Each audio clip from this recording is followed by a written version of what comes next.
రెండో ప్రపంచ యుద్ధం, దాని అనంతరం ఐక్యరాజ్య సమితి మనకున్నటువంటి చివరి చాప్టర్లో మనం కొన్ని ఇష్యూస్ డిస్కస్ చేయాలి.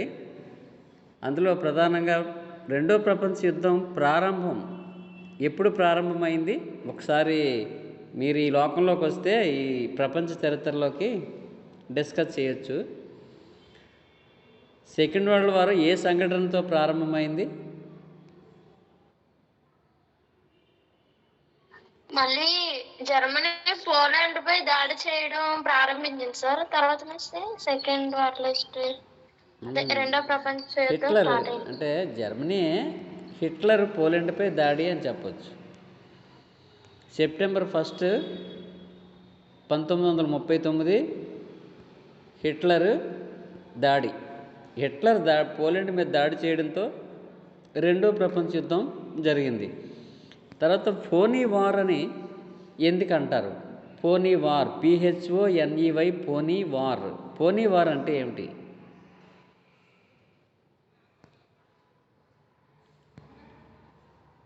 ఫోనీ వార్ అంటే హిట్లరు పోలాండ్ మీద దాడి చేసిన తర్వాత ఒక 4 నెలల పాటు 5 నెలల పాటు యుద్ధం అలా సైలెంట్ అయిపోయింది. అంటే ఏ యుద్ధం జరగలేదు, ఒక్కసారిగా స్తబ్దత ఏర్పడింది. దాన్ని ఫోనీ వార్ అంటారు. ఆ పీరియడ్ని యుద్ధం ప్రారంభమైంది, పోలాండ్ని ఆక్రమించేసుకున్నాడు, ఆ తర్వాత బ్రేక్ వచ్చింది. ఆ బ్రేక్ పీరియడ్ని ఏమంటారంటే ఫోనీ వార్ అని పిలుస్తారు. ఓకే, అదో పాయింట్ నోట్ చేసుకోండి. ఇవి మీకు ఇంకే ఎగ్జామ్లో అయినా కాంపిటేటివ్ ఎగ్జామ్లో పనికొస్తాయి ఇవి. తర్వాత ఇంకో పాయింట్ ఏంటంటే రెండో ప్రపంచ యుద్ధంలో హిట్లర్ చేసిన ఘోర తప్పిదం ఏంటి? దేన్ని ఘోర తప్పిదం అంటారు?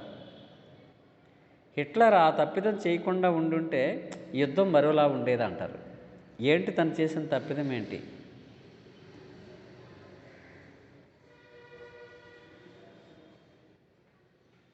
హిట్లర్ చేసిన పొరపాటు ఏంటి? ఘోర తప్పిదం అంటాం, అంటే బ్లండర్ మిస్టేక్. ఏంటి తను చేసిన తప్పు? చెప్పాలి. నేను చెప్పాను మరి లెసన్ చెప్పినప్పుడే.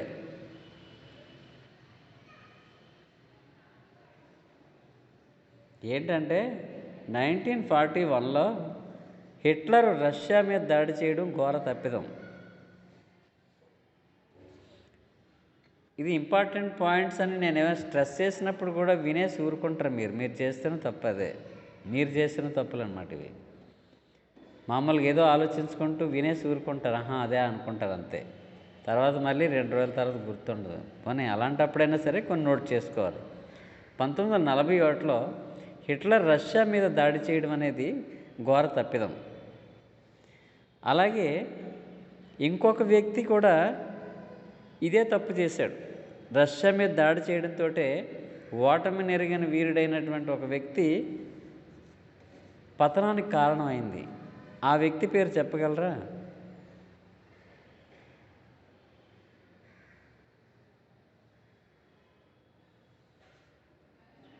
హిట్లర్ ఏ తప్పు చేశాడో గతంలో, అంటే హిట్లర్ కంటే ముందే మరొక వ్యక్తి అదే తప్పు చేశాడు. మొట్టమొదటి చేసిన అతను ముందు చేశాడు, తర్వాత ఈడు అదే తప్పు చేశాడు. అంటే హిట్లర్ కంటే ముందే ఈ పొరపాటు జరిగింది. ఒకరు రష్యా మీద దాడికి వెళ్ళి నష్టపోయి పతనానికి కారణమైంది. ఎవరు అతను? Napoleon Bonaparte. ఫ్రెంచ్ విప్లవాన్ని కూలదోసి నెపోలియన్ బోనాపార్టీ 1804లో ఫ్రెంచ్ చక్రవర్తిగా ప్రకటించుకుంటాడు. అంటే ఈ రిపబ్లిక్, ప్రజాస్వామ్యం ఇవన్నీ పోయి మళ్ళీ రాజరికం వచ్చింది ఫ్రాన్స్లో ఫ్రెంచ్ విప్లవం తర్వాత. ఫ్రెంచ్ విప్లవం 1789లో ప్రారంభమైంది, 92లో ఉరి తీసేశారు, రిపబ్లిక్ అయింది. నేషనల్ కన్వెన్షన్ కాలంలో, నేషనల్ కన్వెన్షన్ కాలం అంటే ఏంటి? ప్రతిదానికి ఒక గుర్తు, ఒక ఐడెంటిఫికేషను, ఏంటంటే ఒక విషయం, ఒక టాపిక్ ఇలాగా అనగానే దానికి సంబంధించి ఒక ఇంపార్టెంట్ పాయింట్ ఒకటి మైండ్లో మెరుపులాగా మెరవాలి. అది సబ్జెక్టు తాలూకా స్ట్రాటజీ అది. నేషనల్ కన్వెన్షన్ అంటే బీతావాహ పాలన, అమ్మో వాళ్ళే కదా చేశారు బీతావాహ పాలన. రాబెస్పియర్ గిలోటిన్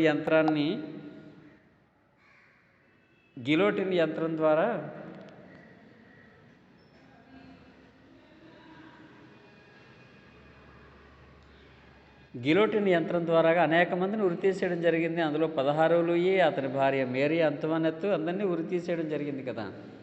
సో అది ఆ ఇన్సిడెంట్ గుర్తు రావాలి. సో నేషనల్ కన్వెన్షన్ తర్వాత డైరెక్టరీ ఏర్పాటైంది 1795లో. డైరెక్టరీ 5 సభ్యులతో ఒక డైరెక్టరీ ఏర్పాటైంది. ఆ డైరెక్టరీ 1799 వరకు కొనసాగింది. 99లో డైరెక్టరీ ఫెయిల్ అయింది. నెపోలియన్ వస్తాడు. నెపోలియన్ వచ్చి తన అధికారాన్ని చేజిక్కించుకొని ప్రథమ కాన్సల్ అవుతాడు. 1802లో కాన్సల్ అవుతాడు. ప్రథమ కాన్సల్ అంటారు. ఇంకొక 2 ఏళ్ళు ఆగుతాడు. 1804లో ఫ్రెంచ్ చక్రవర్తిగా ప్రకటించుకుంటాడు. మొత్తం ఈ ఫ్రెంచ్ విప్లవ రిపబ్లిక్ని అన్నీ కూలదోసేసి చక్రవర్తిగా ప్రకటించుకున్నాడు 1804లో. అతను నెపోలియన్ బోనాపార్టీ. మనకి జర్మనీ ఏకీకరణలో వచ్చిన నెపోలియన్ మూడో నెపోలియన్, అతను వేరు. జర్మనీ ఫ్రాంకో ప్రష్యా యుద్ధం, ఇటలీ ఏకీకరణ, జర్మనీ ఏకీకరణ సమయంలో వచ్చినటువంటి నెపోలియన్ మూడో నెపోలియన్. ఓకే, ఈ నెపోలియన్ బోనాపార్టీ ఓటమి నెరిగిన వీరుడు అంటారు కదా. ఈ నెపోలియన్తో మన భారతీయ చక్రవర్తి ఒకరితో పోల్చారు. ఇండియన్ నెపోలియన్ అని ఎవరిని అన్నారు?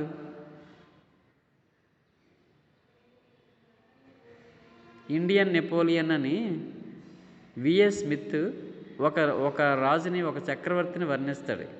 ఇతడు ఇండియన్ నెపోలియన్ అని.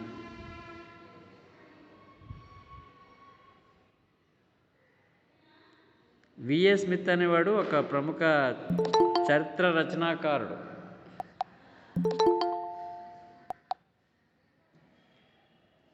ఒక హిస్టోరియన్ విఎస్ స్మిత్. నెపోలియన్తో ఒక ఇండియన్ కింగ్ని పోల్చారు. అన్నీ మర్చిపోయారు మీరు. సముద్రగుప్తుడు, గుప్తరాజుల్లో సముద్రగుప్తుడిని ఇండియన్ నెపోలియన్ అని పోల్చాడు. ఎవరు? VS Smith. ఆ నెపోలియన్ అంటే ఇప్పుడు మనం చెప్తున్న నెపోలియనే. ఈ నెపోలియన్ ఫ్రెంచ్ రిపబ్లిక్ని కూలదోసేసి చక్రవర్తి అవుతాడు. చక్రవర్తిగా ప్రకటించుకొని ఐరోపానంతటినీ గడగడలాడిస్తాడు. ఒక్క ఇంగ్లాండ్ని తప్ప ఐరోపాలో మిగతా అన్ని రాజ్యాలని కూడా ఇంచుమించుగా ఓడించినట్టే. ఒక ఇంగ్లాండ్నే జయించలేకపోతాడు. కానీ అయితే ఇతడు చేసిన పొరపాటు, రష్యా 1812లో రష్యా మీదకి దండయాత్రకు వెళ్తాడు. ఆ రష్యా మీదకి దండయాత్రకి 5 లక్షల మంది సైన్యంతో వెళ్ళిన నెపోలియన్ అక్కడ చలిలో, అంటే రష్యాలో అది ఎక్కువగా ఉత్తర ధ్రువ ప్రాంతం వైపు ఉంది కదా, ఉత్తరార్ధగోళంలో కర్కట రేఖకి పైన ఉంది అంతాను, చైనాకి ఇంకా పైన. సో అక్కడ నవంబరు, డిసెంబరు, జనవరిలో -40 డిగ్రీ చలి ఉంటుంది. -40 డిగ్రీస్ అంటే మీరు ఊహించుకోండి. మనకి 15 డిగ్రీలు అంటేనే దుప్పట్లు కప్పేసుకొని నానా అవస్థలు పడిపోయి నానా ఇబ్బంది పడిపోతుంటాం. చలి చలి చలి అని 15 డిగ్రీలకే 15+ అది. అలాంటిదేమో 0 డిగ్రీలు, -1, -2, -3 అలాగే -40 డిగ్రీలోకి వెళ్ళిపోతుంది ఉష్ణోగ్రత ఒక్కొక్కసారి డిసెంబర్ నెల నాటికి రష్యాలో. అంటే అంత చలిలో ఈ సైన్యం అంతా కరిగిపోయింది. నెపోలియన్ లక్షలాది మంది సైన్యాన్ని కోల్పోయాడు. బలహీనపడిపోయి వాటర్లూ యుద్ధంలో ఓడిపోయాడు కంప్లీట్గా. 1815లో వాటర్లూ యుద్ధంలో ఓడిపోయి నెపోలియన్ పతనం ఆ విధంగా అయింది. నెపోలియన్ పతనానికి కారణం ప్రధానంగా రష్యా మీదకి దండయాత్రకు వెళ్ళడం. ఓకే, ఆ తర్వాత బ్యాటిల్ ఆఫ్ నేషన్స్ అని 1813లో బ్యాటిల్ ఆఫ్ నేషన్స్. ఆ యుద్ధంలో ముందు ఓడిపోయి ఎల్బా దీవికి పంపించేస్తారు. మళ్ళీ తప్పించుకొని వచ్చి సైన్యాన్ని సమకూర్చుకొని మళ్ళీ యుద్ధం ప్రకటిస్తాడు ఈ శత్రు రాజ్యాల మీద. అయితే అవన్నీ ఏకమైపోయి చివరిగా 1815లో వాటర్లూ యుద్ధంలో నెపోలియన్ ఓడించేసి సెయింట్ హెలినా అనే దీవికి పంపించేస్తారు. సెయింట్ హెలినా అనే దీవికి. ఆ సెయింట్ హెలినా దీవిలో చనిపోతాడు 1821లో. అంటే 1815లో పంపించేస్తే 21లో చనిపోతాడు. 6 సంవత్సరాలు పట్టింది. అక్కడ స్లో పాయిజన్ ఇచ్చి అతన్ని చంపేయడం జరిగింది. అంటే 6 ఇయర్స్కి చచ్చిపోయాడు అలాగా ఆ స్లో పాయిజన్తో. చాలా గట్టికుడే. So the Napoleon. అతను చేసిన తప్పే హిట్లర్ కూడా చేశాడు. 1941లో రష్యా మీదకి దండయాత్ర చేస్తాడు. అయితే ఇతడు ముందేం చేశాడు? రెండో ప్రపంచ యుద్ధం 1939లో స్టార్ట్ అయింది కదా. ఈ యుద్ధానికి ముందే రష్యాతో నాన్ అగ్రెషన్ ప్యాక్ట్ అని ఒక సంధి చేసుకున్నాడు. అంటే నిర్యుద్ధ సంధి. అంటే మన 2 దేశాలు ఎప్పుడు కూడా యుద్ధానికి దిగకూడదు అని నిర్యుద్ధ సంధి చేసుకున్నాడు. దాన్నే ఇంగ్లీష్లో యాంటీ అగ్రెషన్ ప్యాక్ట్ అంటారు. Anti aggression pact with Russia. Hitler రష్యాతో ఈ సంధి చేసుకున్న తర్వాత కూడా 1941లో తిరిగి రష్యా మీదకి దండయాత్ర పంపిస్తాడు సైన్యాన్ని. అపారమైనటువంటి సైన్యాన్ని, గొప్ప గొప్ప సేనా నాయకుల్ని కూడా పంపిస్తాడు. పంపించడంలో ఈ రెండో ప్రపంచ యుద్ధం జరుగుతూ ఉంది కదా. జరుగుతుండేటప్పుడు అనుకున్న స్ట్రాటజీ ప్రకారం పంపించలేకపోతాడు. 1 నెల రోజులు లేట్ అయిపోయాడు.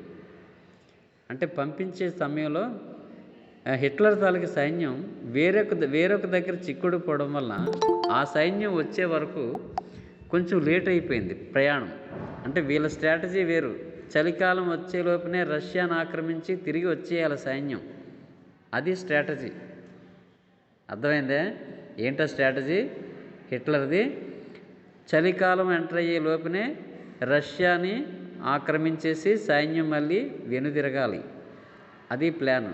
కానీ అనుకున్న ప్రకారం హిట్లర్ వేసుకున్న ప్లాన్ ప్రకారం బయలుదేరలేకపోయింది సైన్యం. వేరే దగ్గర మిత్రరాజ్యాలతో చేస్తున్నటువంటి యుద్ధంలో చిక్కుడిపోయింది. ఆ యుద్ధం తర్వాత దాని నుంచి విడిపడి బయటికి రావడానికి ఒక 2-3 వారాలు పట్టేసింది. ఆ తర్వాత బయలుదేరారు. వెళ్ళిన తర్వాత రష్యా మీద దండయాత్రలో ఈ నదులు, వంకలు, వాగులు ఇవన్నీ దాటుకుంటూ వెళ్ళే సమయంలో రష్యన్ సైన్యమే వాళ్ళు కట్టుకున్నటువంటి వంతెనలు, వాళ్ళు కట్టుకున్నటువంటి చిన్న చిన్న బ్రిడ్జిలు ఇలాంటివన్నీ కూడా ధ్వంసం చేసుకుంటూ వెనక్కి వెళ్ళిపోతూ ఉంటారనమాట. అలాగే ఆహార పంటలు కూడా ధ్వంసం చేసుకుంటూ వెళ్ళిపోతారు. కారణం ఏంటంటే వస్తున్న శత్రు సైన్యానికి మళ్ళీ తిరిగి వెళ్ళే అవకాశం లేకుండా చేయడానికి మళ్ళీ కొంచెం ఇప్పుడు వంతెన ధ్వంసం చేశారనుకోండి, ఆ నదో లేదో వాగో ఉంటుంది కదా, దాన్ని దాటి వెళ్ళాలంటే చాలా కష్టం. లేట్ అయిపోతూ ఉంటారనమాట వీళ్ళు అవి దాటుకొని వెళ్ళడం. అది వాళ్ళ ఉద్దేశం. లేట్ అయ్యి చివరికి చలికాలంలోకి రాబోయేటప్పటికి వీళ్ళు ఎంటర్ అవ్వగలరు. ఎంటర్ అయిన తర్వాత తట్టుకోలేరు అన్న సంగతి వాళ్ళకి తెలుసు. ఓకే. అందుకని రష్యా తాలూకా స్ట్రాటజీ ఏంటంటే శత్రువులు వచ్చేటప్పుడు వాళ్ళని అడ్డగించరు. వాళ్ళ రాని అనుకుంటూనే వెనక్కి వెళ్తూ ఉంటారు మాస్కో రాజధాని వరకు. అయితే వెళ్ళేటప్పుడు వాళ్ళ సైన్యం వాళ్ళు వేసుకున్న బ్రిడ్జీలనే ధ్వంసం చేసుకుంటూ వెళ్ళిపోతారు. ఎందుకంటే శత్రు సైన్యం వచ్చేటప్పుడు కొంచెం లేట్ అవ్వాలని. ఇలా ఆహార పంటలు కూడా ధ్వంసం చేసేస్తుంటారు వాళ్ళవే. ఎందుకని? శత్రు సైన్యానికి ఆహారం అందకూడదని. దీన్ని ఏమంటారంటే స్కార్చ్డ్ ఎర్త్ పాలసీ అంటారు. స్కార్చ్డ్ ఎర్త్ పాలసీ రాసుకోండి. అది స్కార్చ్డ్ ఎర్త్ పాలసీ. అంటే ఈ విధంగా బ్రిడ్జిలు, వంతెనలు ఇవన్నీ కూడా ధ్వంసం చేసుకుంటూ, ఆహార పంటలు కూడా ధ్వంసం చేసుకుంటూ వెనక్కి రష్యా సైన్యం వెళ్తూ ఉంటుంది. వాళ్ళ బ్రిడ్జిలే, వాళ్ళ తాలూకు పంటలే. ఎందుకంటే చెప్పాను కదా, శత్రు సైన్యం లోపలికి ఎంటర్ అవ్వడానికి లేట్ అవ్వాలని, వాళ్ళకి ఆహారం అందకూడదని. ఇటువంటి విధానాన్ని ఏమంటారు? స్కార్చ్డ్ ఎర్త్ పాలసీ అంటారు. నోట్ చేసుకోండి. అది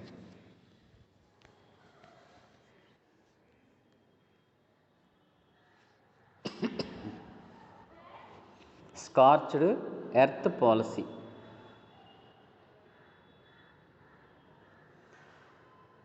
ఓకే.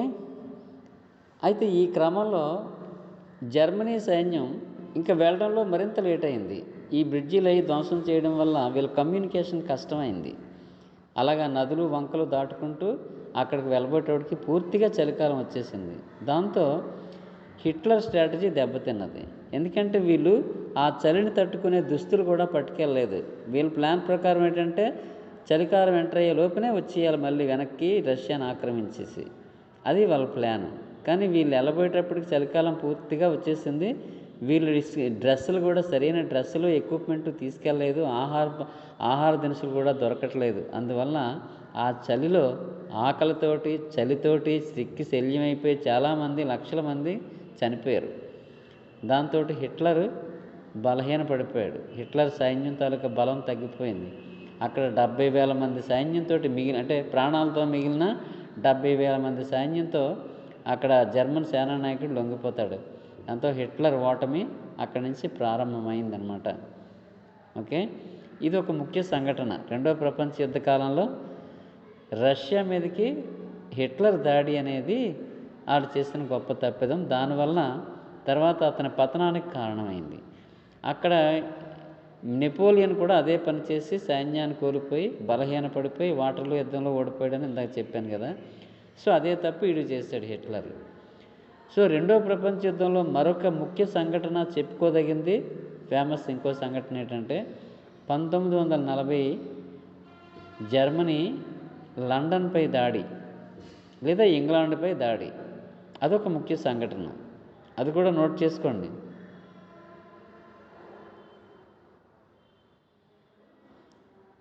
హిట్లర్ ఇంగ్లాండ్పై దాడి.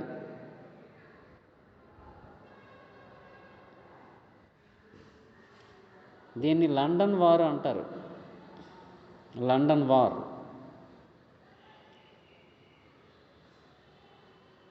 ఇదేమిటంటే హిట్లర్ వైమానిక దళం ద్వారా లండన్ మీద బాంబుల వర్షం కురిపిస్తాడు. వర్షమే, ఒకేసారి 100 ఫ్లైట్లు యుద్ధ విమానాలు వెళ్ళి బాంబులు విడుస్తుంటే ఇంగ్లాండ్ అంతా కూడా అతలాకుతలం అయిపోయింది. లండన్లో ప్రజలందరూ భయభ్రాంతుల్లో చిక్కిపోయారు. ఇంక ఏం చేయాలో తెలియని పరిస్థితి. అంటే ఒకేసారి మెరుపు దాడి. అంటే హిట్లర్ యుద్ధ స్ట్రాటజీలో ఇదొకటి. హిట్లర్ ఏది చేసినా మెరుపు దాడులు చేస్తాడు. దాన్ని బ్లిడ్జ్ క్రీగ్ అంటారు. రాసుకోండి, హిట్లర్ జరిపే మెరుపు దాడుల్ని బ్లిడ్జ్ క్రీగ్ అంటారు. బ్లిడ్జ్ క్రీగ్ అలా నోట్ చేసుకోండి. హిట్లర్ మెరుపు దాడులకి పేరు. అంటే అవతల శత్రువుకి శత్రు సైన్యానికి ఊపిరి పీల్చుకోవడానికి అవకాశం లేకుండా చేయడం. ఊపిరి పీల్చుకోవడానికి అవకాశం ఇవ్వకుండా అవతల వాళ్ళు భయభ్రాంతులు చేసి సరెండర్ చేసేటట్టు చేయడం. ఈ మెరుపు దాడిలో భయంకరంగా ఈ యుద్ధ విమానాలు వెళ్ళి బాంబుల వర్షం కురిపిస్తుంటే ఇంగ్లాండ్ ఓడిపోతుందేమనే పరిస్థితిలో కొత్తగా ఎన్నికైనటువంటి విన్స్టన్ చర్చిల్ రేడియో ప్రసంగం ద్వారా ప్రజల్లోనూ సైన్యంలోనూ నూతన ఉత్తేజాన్ని పెంపొందిస్తాడు. చివరి రక్తపోటు వరకు పోరాడదాం, శత్రువుకి ఎట్టి పరిస్థితుల్లో లొంగడానికి వీల్లేదు, మన దేశాన్ని మనం కాపాడుకోలేనప్పుడు మనం బ్రతుకున్నా అనవసరమే అని చెప్పి విన్స్టన్ చర్చిల్ రేడియో ప్రసంగం ద్వారా ప్రజల్ని చైతన్యపరుస్తాడు, సైన్యాన్ని చైతన్యపరుస్తాడు. బ్రిటన్ వైమానిక దాడులకు మళ్ళీ తిరిగి రిటాలియేషన్ ప్రతీకారంగా బ్రిటన్ వైమానిక దళం కూడా జర్మనీ బెర్లిన్ మీద మెరుపు దాడులు ఇది కూడా స్టార్ట్ చేసింది. చాలా ఫాస్ట్గా ఇంగ్లాండ్ యుద్ధ విమానాలు కూడా విరుచుకుపడ్డాయి. అయితే చివరికి హిట్లర్ని కంట్రోల్ చేయగలిగారు. హిట్లర్ మెరుపు దాడుల్ని తిప్పికొట్టింది ఇంగ్లాండ్. ఒకానొక దశలో ఓడిపోయే స్థితిలో నుంచే మళ్ళీ కొత్తగా ధైర్యం తెచ్చుకొని మళ్ళీ తిరిగి ఇతని మీద విజయం సాధించగలిగింది.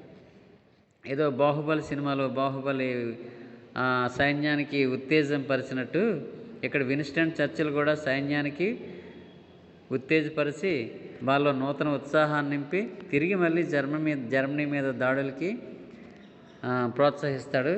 ఆ విధంగా లండన్ యుద్ధం అనేది అదొక ఫేమస్ వార్. రెండో ప్రపంచ యుద్ధంలో లండన్ వార్ 1940. అలాగే రష్యా మీద దాడి స్టాలిన్గ్రాడ్ యుద్ధం అంటారు దాన్ని. రష్యా మీద హిట్లర్ దాడి స్టాలిన్గ్రాడ్ యుద్ధం.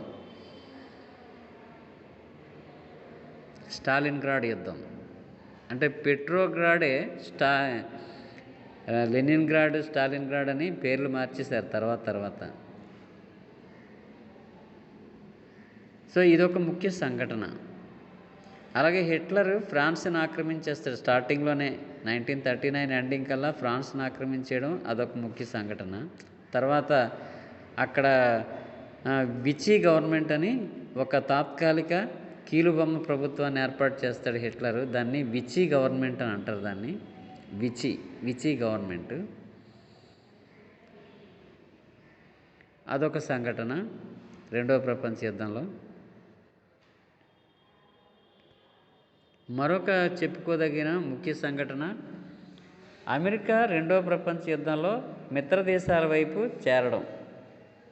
అమెరికా చేరడం అనేది అదొక ముఖ్య సంఘటన. అయితే అమెరికా తటస్థంగానే ఉంది. అంటే 1939లో యుద్ధం ప్రారంభమైంది. ఐరోపాలో ప్రపంచ యుద్ధం మొదలై జరుగుతూనే ఉంది. అది ఉత్తర అమెరికా వేరే ఖండంలో ఉంది కదా అమెరికా ఏం చేస్తుందంటే ఇంగ్లాండ్కి పరోక్షంగా ఆయుధాలన్నింటినీ సరఫరా చేస్తుంది, సాయం చేస్తుంది ఇంగ్లాండ్కి. మరి ఇంగ్లాండ్ హిట్లర్ దాడులను తట్టుకోగలిగిందంటే కారణం ఏంటనుకుంటున్నారు మీరు?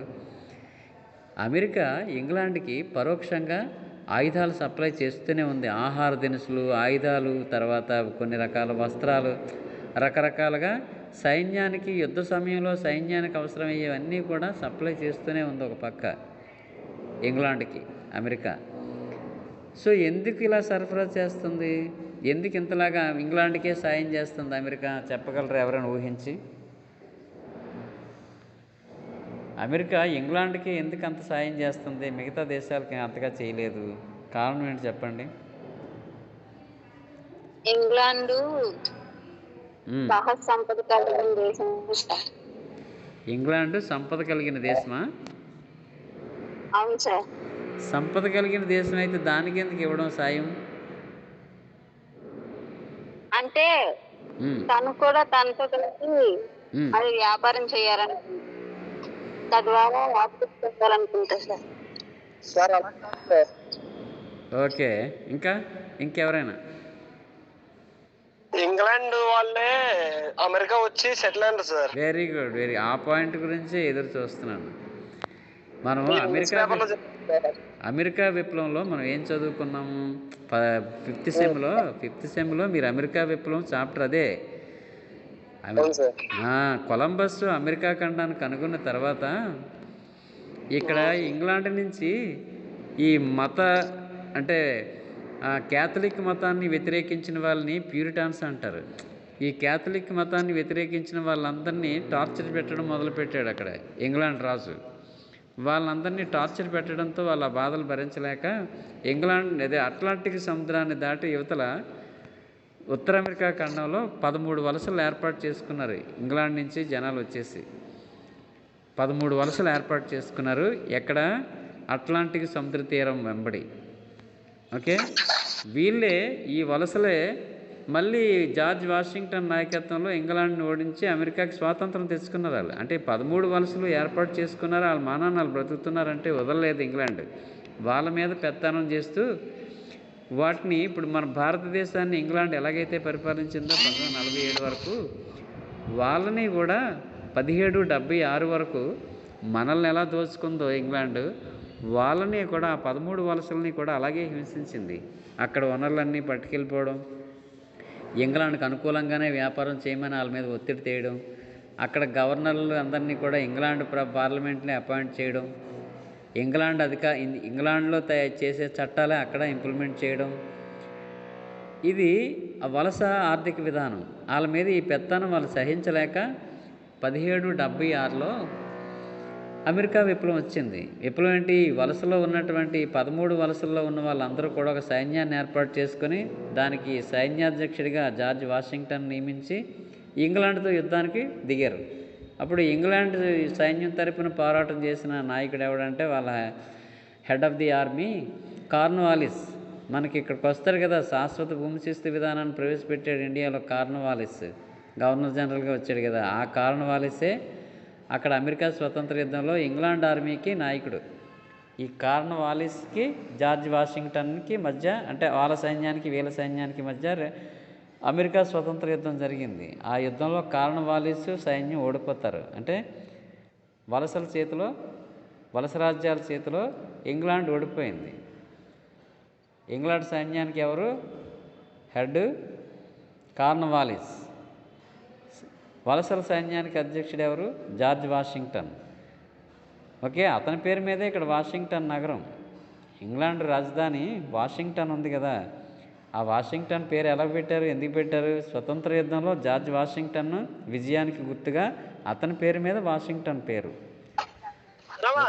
ఓకే, ఇప్పుడు మీకు అర్థమై ఉంటుంది. అంటే అమెరికాలో ఉన్నటువంటి ధనవంతులు ఇంచుమించుగా మేజర్ పాపులేషన్ వాళ్ళందరూ కూడా ఇంగ్లాండ్ ఆరిజిన్, ఇంగ్లాండ్ జాతీయులే. ఇంగ్లాండ్ నుంచి వచ్చి అమెరికాలో స్థిరపడిన వాళ్ళే వీళ్ళు. సో అమెరికాకి ఇంగ్లాండ్ మీద ఎంత లేదన్నా సరే, అమెరికాకి ఇంగ్లాండ్ మీద అభిమానం. అందుకనే అంటే అమెరికాలో స్థిరపడినటువంటి మేజర్ మొత్తము ఈ ప్రజలందరూ కూడా ఎక్కువ మంది అక్కడ ఇంగ్లాండ్ నుంచి వచ్చారు కాబట్టి ఇంగ్లాండ్ మీద అభిమానం. అందుకని ఇంగ్లాండ్కి సాయం చేస్తూ ఉంటుంది రెండో ప్రపంచ యుద్ధంలో అమెరికా, ఇంగ్లాండ్ ఓడిపోకూడదని తమ మాతృదేశం లెక్కలు. అందుకని ఫుల్ సపోర్ట్, పరోక్షంగా డైరెక్ట్గా యుద్ధానికి దిక్కుండా సైన్యం ఆయుధాలు అవి సప్లై చేయడం అన్నమాట. ఓకే, ఆ పాయింట్ మీరు గ్రహించండి, గుర్తుంచుకోండి ఎందుకు అలా చేసింది అనేదానికి. ఓకే, నెక్స్ట్ ఇంకో పాయింట్ ఏంటంటే అమెరికా ఈ రెండో ప్రపంచ యుద్ధంలో దిగడానికి అదొక కారణం ఉంది. ఎందుకు దిగింది అంటే జపాన్. అక్షరాజ్యాలు 3 ఉన్నాయని చెప్పాను కదా, ఈ మూడు దేశాలే కదా ఈ రెండో ప్రపంచ యుద్ధానికి కారకులు అవుతారు. ఎవరు? ఇటలీలో ముస్సోల్ని, జర్మనీలో హిట్లరు, మన ఆసియా ఖండంలో జపాన్ మిలిటరీ ప్రభుత్వం. ఇక్కడ వ్యక్తి పేరు ఉండదు, మిలిటరీ రూలింగ్. ఇక్కడ జపాన్ మిలిటరీ ప్రభుత్వం, అక్కడ ముస్సోల్ని, హిట్లర్, అంటే అక్కడ జర్మనీ, ఇటలీ. ఓకే, ఈ 3 రాజ్యాలే కదా రెండో ప్రపంచ యుద్ధానికి కారణం. వీళ్ళే ఆ జపాన్ ఏమో ఆసియా ఖండాన్ని అంతటిని ఆక్రమించేసుకుందామని ఇది ప్లాన్ చేస్తుంది. అక్కడేమో మొత్తం ఐరోపా ఖండాన్ని అంతా వాళ్ళిద్దరూ పనిచేసుకుందామని వాళ్ళు ప్లాన్ చేస్తారు, హిట్లర్, ముస్సోల్ని. దురుద్దేశంతో, స్వార్థంతో, మితిమీరిన స్వార్థంతో పక్క రాజ్యాల ఆక్రమణకి స్టార్ట్ చేసేయడం వల్ల రెండో ప్రపంచ యుద్ధం మనకు స్టార్ట్ అయింది. అర్థమైందే? అయితే ఇక్కడ జపాన్ ఏం చేసింది? జపాన్కి దగ్గరలో అమెరికా తాలూకు రాష్ట్రం హవాయ్ ఉంది కదా, హవాయ్ ఐలాండ్స్. ఈ హవాయ్ ఐలాండ్స్లో పెరల్ హార్బర్ అనేది ఒక పెద్ద నౌకాశ్రయం ఉంది అమెరికాది, పెరల్ హార్బర్. ఆ పెరల్ హార్బర్ మీద 1941 డిసెంబర్ 7, నోట్ చేసుకోండి, 1941 డిసెంబర్ 7న పెరల్ హార్బర్ మీద దాడి చేసింది జపాన్ వైమానిక దళం. దాంతో అక్కడ ఇంచుమించుగా 300 పైన నౌకలన్నీ కూడా, యుద్ధ నౌకలన్నీ ధ్వంసం అయిపోయాయి. కొన్ని వేల మంది అమెరికా పౌరులు చచ్చిపోయారు, యుద్ధ నౌకలు ధ్వంసం అయిపోయాయి.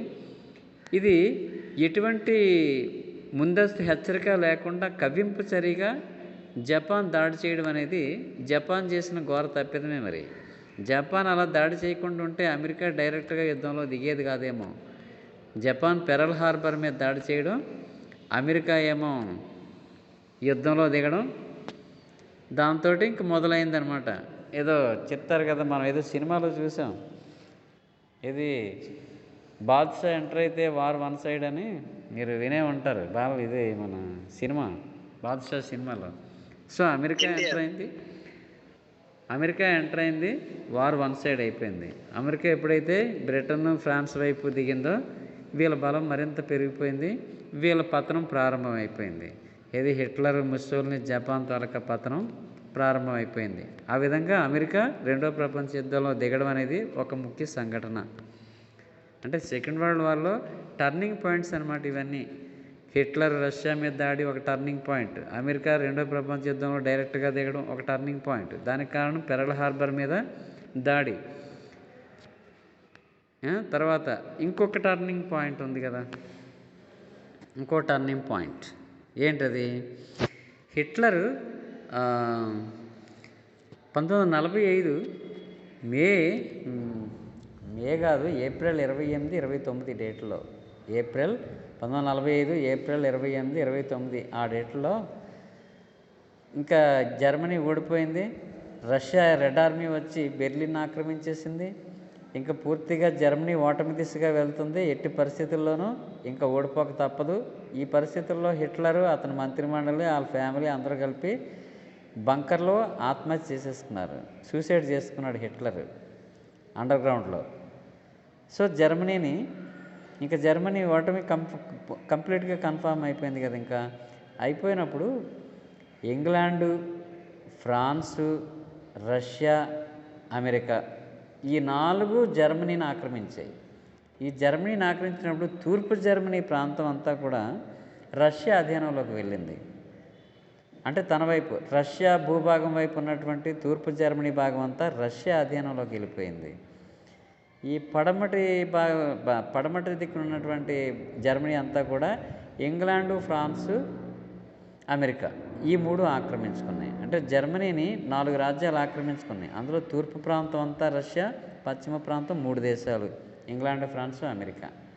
సో ఇక్కడ ఏంటి, తూర్పు జర్మనీలో కమ్యూనిస్టు ప్రభుత్వాన్ని ఏర్పాటు చేసింది రష్యా, కమ్యూనిజం. ఎందుకంటే రష్యా కమ్యూనిజం వ్యాప్తే తన ధ్యేయంగా ప్రపంచంలో అనేక దేశాల్లో కమ్యూనిస్టు ప్రభుత్వాలు ఏర్పాటు అవడానికి అది కృషి చేస్తూనే ఉంది. ఈ పెట్టుబడిదారీ దేశాలైనటువంటి అమెరికా, ఇంగ్లాండ్, ఫ్రాన్స్ ఇవి దాన్ని వ్యతిరేకిస్తూనే ఉన్నాయి. ఇక్కడ ఆ సిద్ధాంతపరమైనటువంటి విభేదం వలన జర్మనీని ఆ విధంగా పనిచేసుకున్నాయి.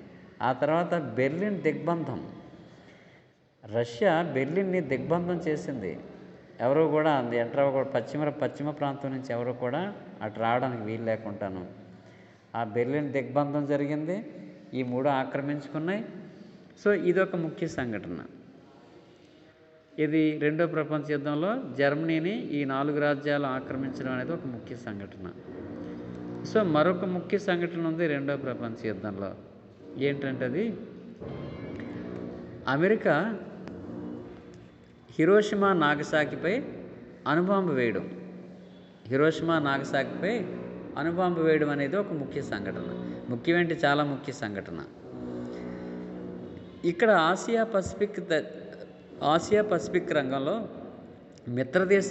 మిత్రదేశాల సైన్యానికి మెకార్థర్ అనేవాడు ఇక్కడ సేనాధిపతి. ఒక విధంగా మిత్ర సైన్యానికి అధిపతి మెకార్థర్. ఆగ్నేయాసియా దేశాల్లో మౌంట్ బాటన్ ఒక అధిపతి. మనకి చిట్ట గవర్నర్ జనరల్ మౌంట్ బాటన్ ఉన్నాడు కదా. ఇతడు రెండో ప్రపంచ యుద్ధంలో ఆగ్నేయాసియా ప్రాంతంలో మిత్ర సైన్యాన్ని తరపున పోరాడతాడు.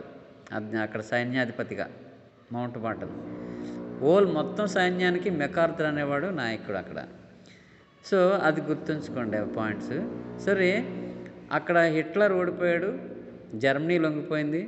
ముస్సోలినీని వాళ్ళ సైనికులకు కాల్చి చంపేస్తారని ఇటలీ ఓడిపోయిన తర్వాత సొంత సైన్యమే ముస్సోలినీని కాల్చి చంపేస్తే ఇక్కడ హిట్లర్ ఏమో ఆత్మహత్య చేసుకుంటాడు అండర్ గ్రౌండ్లో.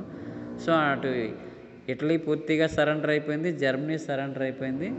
ఇక మిగిలింది ఏంటి, జపాన్ లొంగలేదు, ఇంకా యుద్ధం చేస్తూనే ఉంది. ఇది పోనీ అవతల వాళ్ళిద్దరూ మిత్రులిద్దరూ ఓడిపోయారు కదా, ఇంకా నేను ఒక్కదాన్ని ఏం చేస్తానని జపాన్ అనుకోలేదు. ఇంకా అది కొనసాగిస్తూనే ఉంది యుద్ధం. So as early as possible యుద్ధానికి ఫుల్ స్టాప్ పెట్టాలని అమెరికా భావించింది. అయితే అదే టైంలో అప్పటికి జస్ట్ కొద్ది రోజుల ముందు ఫ్రాంక్లిన్ డి రూజ్వెల్ట్ చనిపోతాడు. అంటే ఆర్థిక మాన్యం నుంచి గట్టెక్కించిన వాడు రూజ్వెల్ట్. న్యూ డీల్ పథకాన్ని ప్రవేశపెట్టాడు రూజ్వెల్ట్. రెండో ప్రపంచ యుద్ధంలో ఒక సామరస్యపూర్వకమైనటువంటి ప్రపంచ దేశాలు కలుపుకుంటూ యుద్ధానికి విజయం సాధించడంలో ముఖ్య పాత్ర వహించిన వాడు రూజ్వెల్ట్ సడన్గా చనిపోయాడు. చనిపోవడంతో అమెరికా అధ్యక్షుడిగా ట్రూమన్ ఎన్నికవుతాడు. అమెరికా ప్రెసిడెంట్గా ట్రూమన్ అవుతాడు రూజ్వెల్ట్ చనిపోగానే. రూజ్వెల్ట్ ఇంకొక గొప్పతనం ఏంటంటే అమెరికాకి 4 సార్లు అధ్యక్షుడు చేశాడు వరుసగా, 4 times. అదొక గొప్ప విషయం. అలాంటి వ్యక్తి చనిపోయాడు. రూజ్వెల్ట్ గురించి మరొక గొప్ప విషయం చెప్తే మీరు ఆశ్చర్యపోతారు. రూజ్వెల్ట్ వికలాంగుడు. ఎఫ్డి రూజ్వెల్ట్ వికలాంగుడు. ఒక వికలాంగుడు సూపర్ పవర్కి అధ్యక్షుడిగా ఉంటూ 4 టర్ములు చేసి అమెరికాని ఆర్థిక మాంద్యం నుంచి గట్టెక్కించి పవర్ఫుల్ కంట్రీగా తీర్చిదిద్ది రెండో ప్రపంచ యుద్ధంలో విజేతగా నిలిచి ఇంత గొప్ప వ్యక్తి ఒక వికలాంగుడని అంటే మాత్రం ఎవరు ఊహించరు. అది షాక్ లాగా ఉంటుంది. అది అవునా అనిపిస్తుంది. అది అంత గొప్ప విషయం, గొప్ప వ్యక్తి అతను చనిపోగానే ట్రూమన్ అధ్యక్షుడిగా ఎన్నికవుతాడు. ట్రూమన్ అప్పుడు ప్రపంచానికి తెలియకుండా అమెరికాలో అణుబాంబు తయారైంది. ప్రపంచ దేశాలకు తెలియదు అమెరికా అణుబాంబును తయారు చేసినట్టుగా. సో కొత్తగా కనిపెట్టినటువంటి తయారు చేసిన ఈ అణుబాంబుని ప్రయోగాత్మకంగా దీని పవర్ ఏంటో తెలుసుకున్నట్టు ఉంటుంది. జపాన్ సరదా కూడా తీర్చినట్టు ఉంటుంది. యుద్ధాన్ని కూడా ముగించవచ్చు అని చెప్పి 2 పనులు అవుతాయి. పుణ్యం పురుషార్థం రెండూ కలిస్తాయి. ఇప్పుడు ఈ బాంబుని తీసుకెళ్ళి ఏ ఎడారిలోనో సముద్రంలోనో ప్రయోగిస్తే అనేక జీవరాశులు చచ్చిపోతాయి అనవసరంగా. వీళ్ళ ముందు జపాన్ని కట్టడి చేయాలంటే దీన్ని పడేస్తే అక్కడ దాని పవర్ ఏంటో మనకు తెలుస్తుంది. టెస్ట్ చేసినట్టు ఉంటుంది, జపాన్ని లొంగ తీసుకున్నట్టు ఉంటుందని. సో హిరోషిమా మీద 1945 ఆగస్టు 6వ తారీఖున హిరోషిమా మీద మొదటి అణుబాంబు పడింది. కొన్ని వేల మంది తక్కువని స్పాట్లో చచ్చిపోయారు. సిటీ అంతా శ్మశానం అయిపోయింది. మరో 2 రోజులు ఆగి ఆగస్టు 9వ తారీఖున నాగసాకి మీద అణుబాంబు వేసింది. అది కూడా శ్మశానంలా మారిపోయింది. జపాన్ అన్కండిషనల్గా సరెండర్ అయిపోయింది. అన్కండిషనల్లీ సరెండర్, ఎటువంటి కండిషన్స్ పెట్టకుండా జపాన్ రెండో ప్రపంచ యుద్ధంలో లొంగిపోతున్నట్టుగా ప్రకటించింది. సో రెండో ప్రపంచ యుద్ధం సెప్టెంబర్ 2వ తారీఖున ముస్సోరీ నౌకల్లో ముస్సోరీ నౌక, ఇది ఎవడు మెకార్థర్ అని చెప్పాను కదా, మిత్ర సైన్యాలకు సైన్యాధిపతి మెకార్థర్ అన్నాను కదా, ఆ మెకార్థర్కి జపాన్ సేనా నాయకులకి ముస్సోరీ అనే నౌకలో సంతకాలు జరుగుతాయి. అది సెప్టెంబర్ 2న సంతకాలు చేయడం వల్ల అధికారికంగా రెండో ప్రపంచ యుద్ధం సెప్టెంబర్ 2న ఆగింది, ముగిసింది. 1945 సెప్టెంబర్ 2వ తారీఖున రెండో ప్రపంచ యుద్ధం అంతమైంది.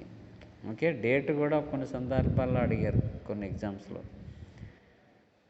జపాన్ లొంగిపోవడం ఎప్పుడు లొంగిపోయింది? ఆగస్టు 9నే లొంగిపోయింది కదా. అంటే హిరోషిమా మీద ఆగస్టు 6, నాగసాకి మీద ఆగస్టు 9. ఆగస్టు 9 ఎప్పుడైతే బాంబు పడిందో మరుసటి రోజే లొంగిపోతున్నట్టు ప్రకటించింది జపాన్. కానీ మరి అధికారికంగా ఎప్పుడు ఇదైందంటే సంతకాలు పెట్టినప్పుడు కదా, అది సెప్టెంబర్ 2వ తారీఖు అనమాట. ఓకే, ఈ విధంగా రెండో ప్రపంచ యుద్ధం ముగిసింది. ఇవన్నీ ముఖ్య సంఘటనలు, టర్నింగ్ పాయింట్స్. సెకండ్ వరల్డ్ వార్లో టర్నింగ్ పాయింట్స్ ఇవన్నీ. ఓకే, నెక్స్ట్ ఇప్పుడు మీరు మళ్ళీ వరల్డ్ హిస్టరీ క్లస్టర్ ఈరోజు ఉండదు, కానీ మళ్ళీ వరల్డ్ హిస్టరీ కొన్ని సంఘటనలు చెప్పుకుందాం. అందరూ కూడా భోజనాలు చేశాక 4th పీరియడ్ 2 to 3 ఉంటుంది. 2 to 3 మళ్ళీ మీకు ఈవినింగ్ చెప్పడానికి కుదరకపోవచ్చు. మీ పీరియడ్లోనే మీరు 2 to 3కి లింక్ పంపిస్తాను, ఎంటర్ అవ్వండి. దీన్ని కొనసాగిద్దాము. Okay, thank you. భోజనాలకు వెళ్ళండి. Thank you sir. ఓకే.